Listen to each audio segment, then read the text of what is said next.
नमस्कार दोस्तों, क्राइम तक में आपका स्वागत है। बाबा यानी गुरु घंटाल की बात कर लेते हैं। दिल्ली पुलिस ने मुकदमा दर्ज किया, धोखाधड़ी का मामला दर्ज किया, इसके बाद यौन उत्पीड़न का मामला दर्ज किया। अब बाबा पुलिस के रडार में है। सवाल ये उठता है कि वो अपना साम्राज्य इतनी आसानी से कैसे चला रहा था और दिल्ली पुलिस ने अचानक उसको कैसे गिरफ्तार कर लिया। हमारे साथ वरिष्ठ हमारे सहयोगी सुप्रतिम बैनर्जी साहब मौजूद हैं। बैनर्जी साहब, बाबा शुरुआत में तो तकरीबन 40-50 दिन तक पुलिस ने अरेस्ट नहीं किया। अब अचानक एकदम मीडिया हाइप हुआ, मामला एकदम यौन उत्पीड़न का उठ गया। अब अचानक बाबा जो है वो प्रकट हो गए, यानी उनको गिरफ्तार कर लिया गया। ये पता चला कि वो कई जगहों पर छिपे इस दौरान, और ऐसे ऐसे होटल्स का उन्होंने इस्तेमाल किया जो मतलब बहुत लो प्रोफाइल थे। बिल्कुल, देखिए ये बाबा जो है नाम है उसका चैतन्यानंद सरस्वती, और ये वसंत कुंज में एक मैनेजमेंट इंस्टीट्यूट है, एक संगठन का, धार्मिक संगठन का, उसका ये चांसलर था।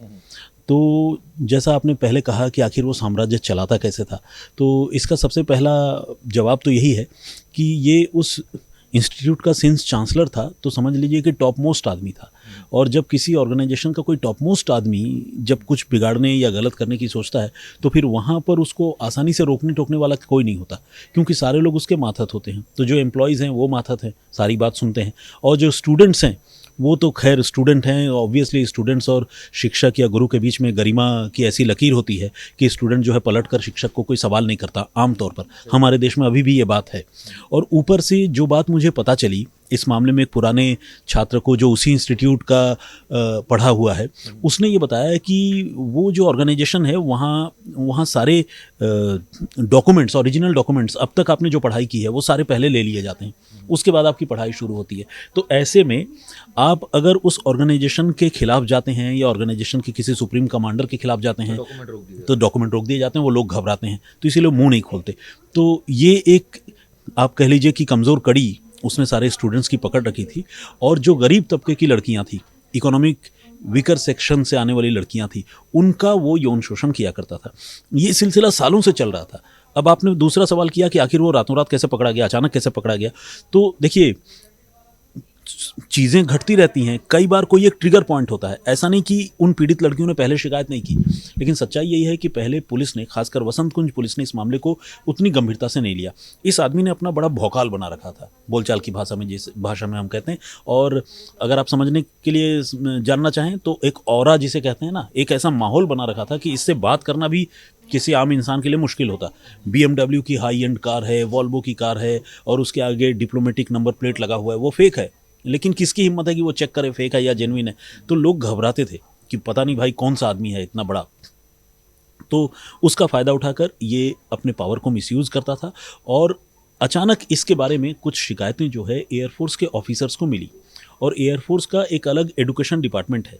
उस एयरफोर्स के एडुकेशन डिपार्टमेंट के एक ऑफिसर ने बाकायदा इसको लेकर उस संगठन को पत्र लिखा जिस संगठन का ये इंस्टीट्यूट है, जिसका ये मालिक यहाँ पर बना हुआ है, चांसलर बना हुआ है। तो संगठन ने जब इस चीज़ को रियलाइज़ किया कि उसके चांसलर पर गंभीर आरोप है, संगठन ने अपने तौर पर इन्वेस्टिगेट किया, एयरफोर्स के ऑफिसर को जवाब भेजा, और फिर संगठन ने ही इस आदमी के खिलाफ केसेस दर्ज कराए। ठीक है, ये बताइए कि ये जो एयरफोर्स का आपने बात कही कि वहाँ तक कौन पहुँचा, क्या कोई उनकी कोई बच्ची, कोई ऐसा रिश्तेदार पड़ रहा था कोई एयरफोर्स अधिकारी का? ये बात चिराग अभी क्लियर नहीं हो पाई है, लेकिन इतना ज़रूर है कि कोई बच्ची ही पहुंची वहां तक, क्योंकि बच्चियां ही विक्टिम हैं। और वो माइनर नहीं है, ऑब्वियसली एडल्ट लड़कियां हैं, क्योंकि वो मैनेजमेंट इंस्टीट्यूट है, तो बच्चियां तो पढ़ेंगी नहीं उस तरह की। लेकिन किसी लड़की ने ही शिकायत की थी, जिसके बाद अब जब वही है ना कि जब इंग्लिश में एक वर्ड है कैन ऑफ वॉर्म्स, एक ऐसा डिब्बा आपने खोला जिसके अंदर से कुलबुलाते हुए बहुत सारे कीड़े बाहर निकल आए। तो जब एक शिकायत सामने आया, उस शिकायत पर जब तफ्तीश होने लगी, तो बहुत सारे मामले पता चला कि 30 लड़कियां कम से कम ऐसी आइडेंटिफाई हुई जिनके साथ इस जाती हुई केस थी। की बैकग्राउंड में अगर जाऊंगा तो एक धोखाधड़ी का मामला दर्ज होता है बाबा के खिलाफ, और ये कहा जाता है वो एक ट्रस्ट बनाता है, और जो भी अर्निंग हो रही थी इस इंस्टीट्यूट से उसका पैसा वहाँ ट्रांसफ़र कर रहा था वो, और करीब 60 करोड़ रुपए घपले का उसके ऊपर एक मुकदमा दर्ज हुआ। उसमें एंटीसिपेटरी उसकी खारिज हुई। उसमें जो जिस पर बाबा आरोप लगा रहा है वो है पी मुरली, और वो कह रहा है कि किंगफिशर के बोर्ड का मेंबर है और ये इसने मेरे साथ साजिश करी। खैर उसकी इन्वेस्टिगेशन पुलिस कर रही है, वो एक अलग मामला है। अब इस यौन शोषण के मामले में भी पी मुरली कंप्लेनेंट है, और ये वही पी मुरली है जो कि संगठन से जुड़ा है। सवाल ये उठता है, एक आदमी बाबा ने कैसे फर्जी ट्रस्ट बनाकर उसके अकाउंट में अपने पैसे ट्रांसफ़र कर लिए? Is it possible? पहली बात। दूसरी बात, इस संगठन की अर्निंग कैसे हो रही थी? मतलब क्या फीसेज आ रही थी, इससे अर्निंग हो रही थी, या सोर्स ऑफ इनकम क्या था? देखिए, धार्मिक संगठन जो होते हैं, आपको हालांकि मुझे एग्जैक्ट सोर्स ऑफ इनकम नहीं पता, क्योंकि वो तो मैटर ऑफ इन्वेस्टिगेशन है और मैं कोई प्रोसिक्यूशन या इन्वेस्टिगेटिंग एजेंसी का आदमी तो हूँ नहीं। लेकिन इतना ज़रूर है कि कोई भी धार्मिक संगठन जो होता है उसको बहुत सारे ग्रांट मिलते हैं और लोग दान दक्षिणा देते हैं। ऊपर से अगर मैनेजमेंट इंस्टीट्यूट है, अगर इकोनॉमिक विकर सेक्शन के स्टूडेंट का अलग कोटा है, इसका मतलब सरकार की ओर से भी कुछ उसको अनुदान मिलता होगा। प्लस इसके अलावा जो प्राइवेट वहाँ पढ़ने आते हैं वो भी फ्री ऑफ कॉस्ट तो नहीं पढ़ते होंगे, पैसे देते होंगे। तो सोर्स ऑफ इनकम मेरे हिसाब से मल्टीपल हैं, मैं एग्जैक्ट नहीं जानता हूँ लेकिन मेरे हिसाब से मल्टीपल हैं। अब जैसा आपने कहा पी मुरली, तो देखिए कोई भी ऑर्गेनाइजेशन जो है वो अपने आप में तो एक निर्जीव चीज़ है ना, उसका कोई ना कोई तो कस्टोडियन होगा, कोई उसका जवाबदेह आदमी होगा। तो पी मुरली ने पहले धोखाधड़ी का इल्ज़ाम लगाया था और अब यौन शोषण के इस मामले में भी पी मुरली कंप्लेनेंट है, जैसा कि आपने बताया। तो वो उस ऑर्गेनाइजेशन को, जिस श्री पीठम जिसे कहते हैं शॉर्ट में, उसके वो करता धरता है, उन्होंने ये कंप्लेंट दर्ज कराई है। अब इसमें धोखाधड़ी का जो मामला है वो एक सेपरेट केस है और जिस तरह की शिकायतें सामने आई है और लड़कियां जिस तरह से बता रही हैं, और एक ना बहुत सारी चीज़ें ना आप संकेतों में समझ सकते हैं। अगर कोई आदमी, क्या आप अपनी गाड़ी में फेक नंबर प्लेट लगा सकते हैं चिराग? बिल्कुल नहीं। सोच भी नहीं सकते आप फेक नंबर प्लेट के बारे में।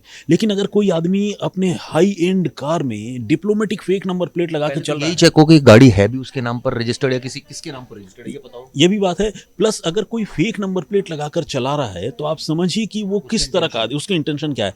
तो धोखाधड़ी तो उसका एविडेंट है।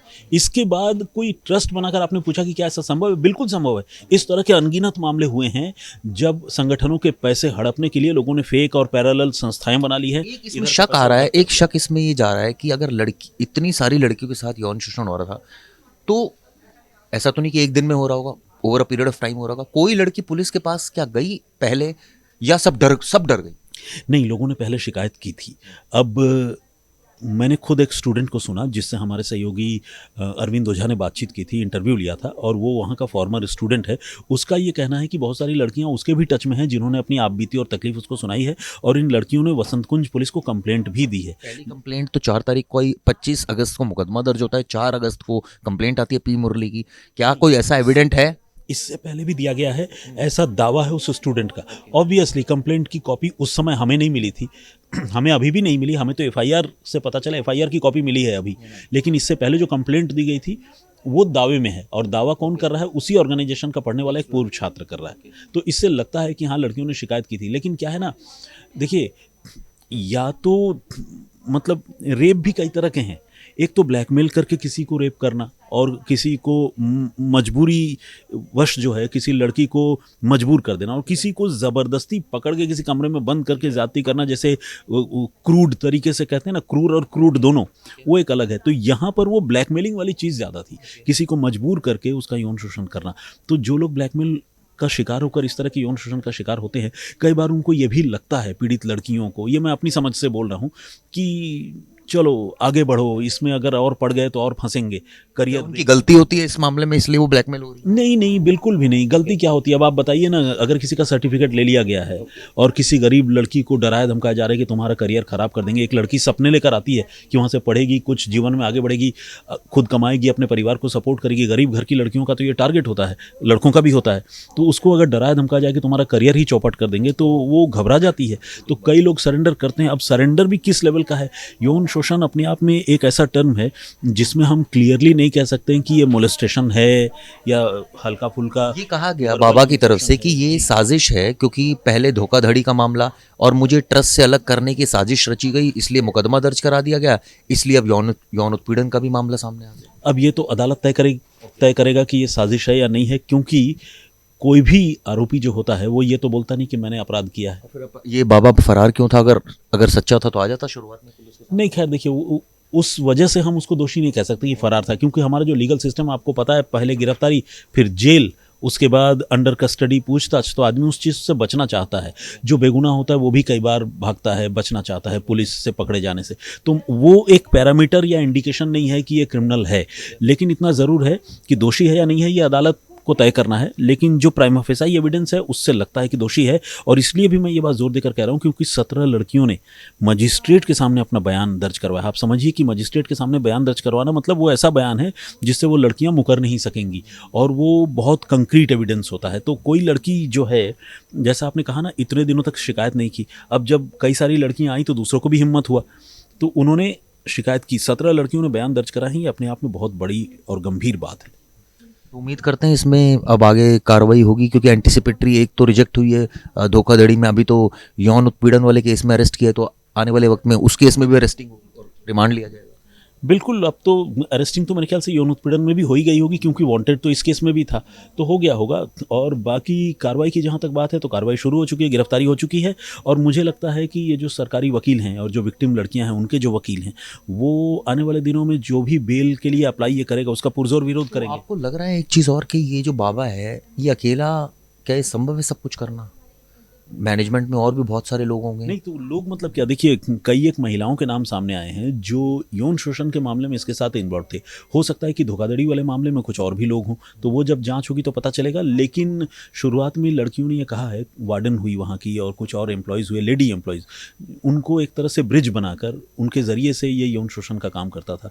लड़कियों को वो ल्यूड मैसेजेस भेजता था आपत्तिजनक, और फिर जब उसको लगता था कि गलत हो गया या भेज दिया किसी को जज्बात में आके, फिर अपने वार्डन और दूसरे लोगों को भेजता था, महिलाओं को, कि जाकर लड़कियों का मोबाइल लेकर जो है वो चैट्स डिलीट करो। बहुत सारे डिलीट किए, लेकिन ये एक ऐसी चीज़ है, मतलब आज के ज़माने में किसी डिवाइस से सब कुछ हमेशा के लिए डिलीट होना बड़ा मुश्किल है। वो इलेक्ट्रॉनिक फुटप्रिंट उसके बच जाते हैं, और सारे चैट हो सकता है डिलीट ना कर पाया हो, कुछ किसी ने छिपा दिया हो, किसी और को ट्रांसफर करके बता दिया हो कि देखो ये बाबा ने भेजा था, स्क्रीनशॉट रख लिया हो, तो बहुत सारे एविडेंस भी मिले हैं। के बारे में आपने वारदात में कुछ बनाया कि बाबा कैसे यहाँ तक पहुँचा, कैसे बाबा इतना बड़ा बाबा बन गया, कैसे इसको वाइस चांसलर बना दिया, एकेडमिक इसका क्या हिसाब किताब है, कौन से गांव से आता है?